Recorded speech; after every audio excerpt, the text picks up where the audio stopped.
and welcome or welcome back to my channel. My name is Brianna Coleman. I'm a real estate agent in Maryland.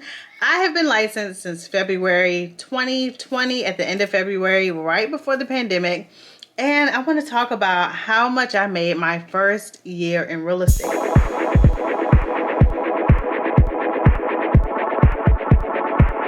By me getting licensed February 2020, and then the pandemic starting pretty much 2 or 3 weeks later, I was kind of like, wow, what a great time to get a real estate license when everybody has to stay at home and it just started turning into a mess. I'm like, this is going to be crazy. The kids are going to be at home all day. Like, so I was thinking lockdown was going to just make everything completely slow down and completely stop. But real estate agents were pretty quickly able to get the green light to keep working because people have to live somewhere. So we were able to still work. We did have restrictions, of course. Some of those restrictions are still kind of lingering. But either way, being newly licensed, I was just kind of like, what? As we all know, the very opposite happened. Instead of the market slowing way down, you know, maybe it was about 2 or 3 weeks where it was kind of slow, but by the time April hit, I mean, it was just like boom, like the market just started booming and it became a super strong seller's market. Okay, what was I doing as a new agent? What was I doing? So I was with a different brokerage at the time, which is kind of irrelevant to the story, but I'm just telling you the story. I think I was with them that full year. So this isn't like a full 12 months, but this is going to be a full, this is going to be all of 2020 when I made in 2020 because I got licensed in February. So that's pretty much, you know, most of the year. The end of February, so pretty much March through December. My first transaction was a rental. And I was pretty excited about that. I got a lot of leads from that rental because, you know, the rental market is crazy. So I got a whole lot of leads. And I was following up with them for a while. Some of them are still getting rental listings from me. Maybe 2 of them. You know, I was able to really get my feet wet with all those people, like really talking to all those people about rentals and, you know, if they should buy, or some people with housing vouchers and different things that I was able to talk to them about. So that was that transaction. So that was my first transaction. And I got 2 sides of that. And doing rentals is kind of common, sometimes more common than on the sell side, that you can get both sides of the deal, which makes it even sweeter. And then my next transaction was another rental. And I only got the sell side, which means I represented the tenant in this one. So this one, which I will never forget that one because it was kind of a pain. It was kind of a weird kind of situation. I'll never forget that realtor that I had to work with. That one in particular rented out for $1,750. And my last one, which was one that was pretty rewarding, was towards October. So I only had 3 transactions my first year, and all 3 of those transactions were rentals. It was a $2,600 rental. Of course, you don't get that whole $2,600. I wish, you know, that was the case. There's splits. You have to split with the other agent, and then you also have to take a percentage if your broker takes a percentage of your earned commission from the sale or the rental. My calculated value was $7,125 for myself and my broker and taxes to split.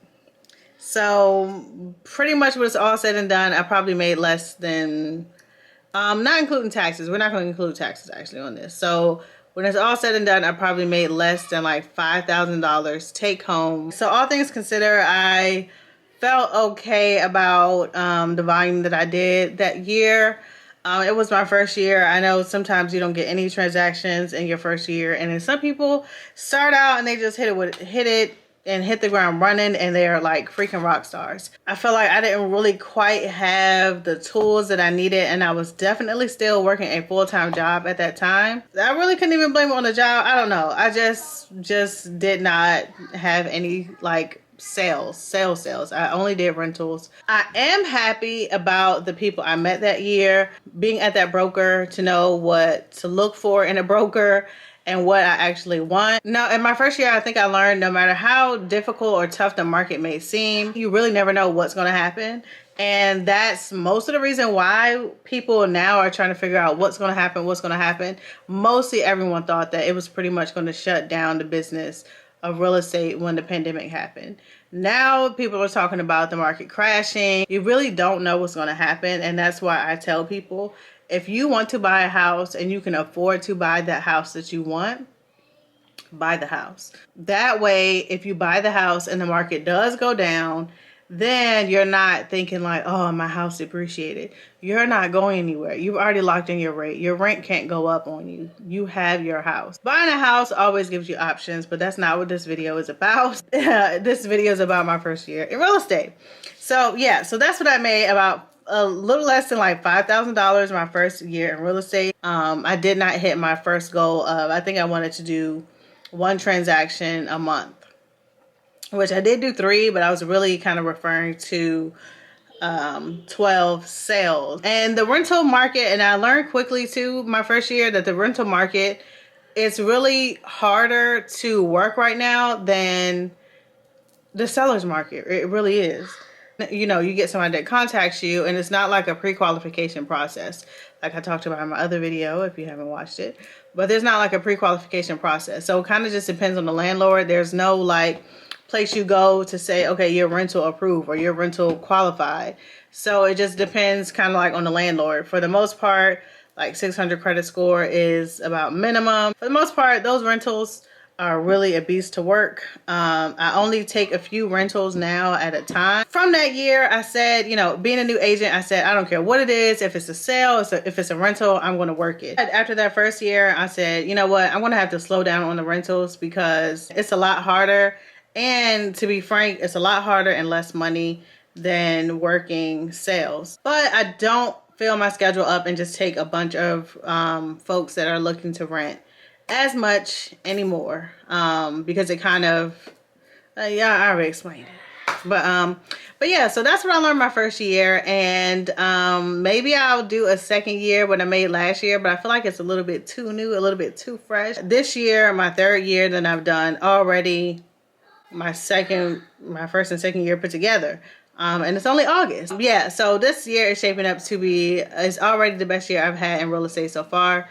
So I'm hoping to really knock it out of the park the rest of this year. And yeah, I will see you guys in the next video. That wraps this up. Any of you all that are first year agents, I wish you all the best of luck. Just go for it. Just go for it. The sky's the limit. Just go for it. If you're a mom, if you're a student, if you have a full-time job, just go for it.